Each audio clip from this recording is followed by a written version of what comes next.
সকল মায়ার বাঁধন পরিত্যাগ করে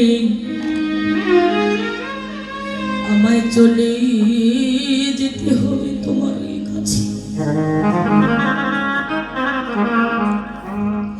এই জগতে আমার আপন বলিতে কেহ নাই। হে প্রভু, এই জগতে আমার আপন বলতে কেহ নাই। যদি আপন থেকে থাকতো তাহলে শেষের দিনে আমাকে একা একা যেতে হতো না দয়াময়। কিসের এত অহংকার, কিসের এত মান অভিমান। এই দেহটাকে নিয়ে আমরা অনেক অহংকার করি। এই দেহটা নিয়ে কত গৌরব আমাদের, যে এই দেহটাতে অলংকার পরালে দেহটার সৌন্দর্য বেড়ে যাবে, বৃদ্ধি পাবে। কিন্তু এই দেহের গৌরব আর কতদিন? যতক্ষণ এই দেহে প্রাণ আছে, এই দেহের মূল্য আছে। কিন্তু যতক্ষণ যখন এই দেহের খাঁচা ছেড়ে প্রাণ পাখি উড়ে যাবে, এই দেহের আর কোনো মূল্য নেই। এই দেহটা প্রাণ পাখি উড়ে গেলে দেহটা শূন্য হয়ে যাবে। দেহের গৌরব করে কোনো লাভ নেই। যে দেহ এতদিন সংসারের জন্য খাটলো,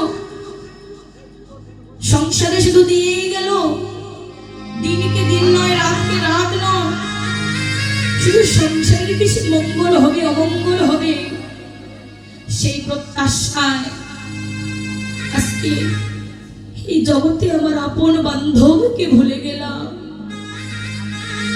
আমি ভুলে গেলাম সেই নিত্য বস্তুকে। আমি নিত্য বস্তুকে ভুলে গিয়ে শুধু অনিত্য বস্তুকে নিয়ে টানাটানি করলাম। ওরে মন, আপন আপন করছো জানি, আপন সে তো না। দিন শেষে বুঝবে তুমি আপন পান।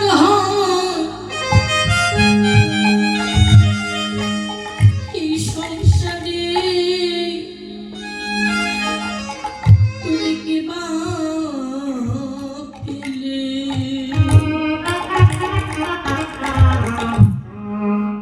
ওরে মনে তুমি কেন বোঝো না?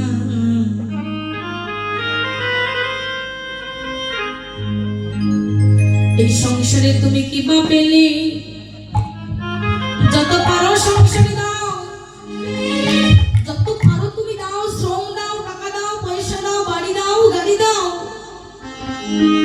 কিন্তু বিনিময়ে তুমি সংসার থেকে কিছু পাবে না। কিন্তু আমরা যখন চলতে পারি, বলতে পারি, তখন ভগবানকে স্মরণ করি না। স্মরণ করি কখন? যখন আমাদের এই পঞ্চভৌতিক দেহটা শীতল হয়ে যায়। সেদিন মহাভারতী যুদ্ধে মহামহিম ভীষ্ম ভগবানকে স্মরণ করে বলছে, প্রভু তুমি একবার আমাকে খুলে বলো, আমার যতদূর মনে আছে আমি কোন জন্মে অপরাধ করিনি, তাহলে কোন জন্মের শাস্তি তুমি আমায় দিচ্ছ? একবার খুলে বলো দয়াময়। এক এক করে সবাই আমাকে দেখতে আসছে, কিন্তু আমার ভগবান শ্রীকৃষ্ণ আমাকে দর্শন করতে এলো না কেন? মহামহিম ভীষ্ম মনে মনে স্মরণ করছে, প্রভু তুমি আমাকে দর্শন দাও, দর্শন দিয়ে আমার এই প্রশ্নের উত্তর দিয়ে যাও। আমি কোন জন্মের পাপের ফলে এই শাস্তি পাচ্ছি তুমি আমাকে খুলে বলো। অন্তর্যামী ভগবান আমার অন্তরের কথা বুঝতে পেরে দর্শন দিল মহামহিম ভীষ্ম। বলছে, ভীষ্ম তুমি কি বলতে চাও বলো আমার। বলছে, প্রভু আমার যতদূর মনে আছে আমি কোন জন্মে কোনো অপরাধ করিনি, তাহলে কোন জন্মের পাপের ফলে আজকে তুমি তীরের উপর বৃদ্ধ হয়ে আমাকে হতে হচ্ছে? খুলে বলো দয়াময়। কেন আমারই বংশধর আমাকে তীর দিয়ে আবদ্ধ করলো? আমি তো কোনো পাপ করিনি, তাহলে কেন আমার হলো। এবার ভগবান শ্রীকৃষ্ণ বলছে, পিতামহ ভীষ্ম, তোমার মনে আছে তুমি তোমার এক এক করে জন্মগুলো খুঁজে দেখো, তুমি কোন জন্মে অপরাধ করেছো।